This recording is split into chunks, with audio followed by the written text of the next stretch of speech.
ठोक दिया खान ने, ठोक दिया खान ने, ठोक दिया खान ने।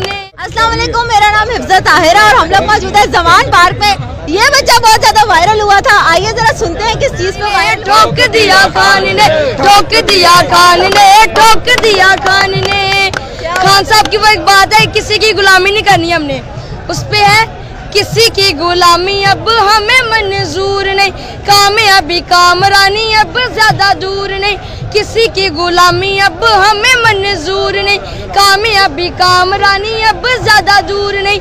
इज्जत से जीने वाला शौक दिया खान ने, इज्जत से जीने वाला शौक दिया खान ने, ठोक दिया खान ने, ठोक दिया खान ने, ठोक दिया खान ने, ठोक दिया खान ने।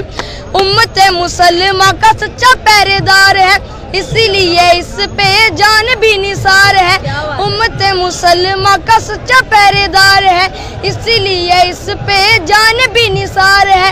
रियासत मदीना वाला ज़ौक़ दिया खान ने, रियासत मदीना वाला ज़ौक़ दिया खान ने, ठोक दिया खान ने, ठोक दिया खान ने, ठोक दिया खान ने, ठोक दिया खान। क्या बात है, वाकई खान साहब ने ठोक दिया और आज ये चीज साबित हुई है कि भाई अब नून लीग वालों कैसा दिया।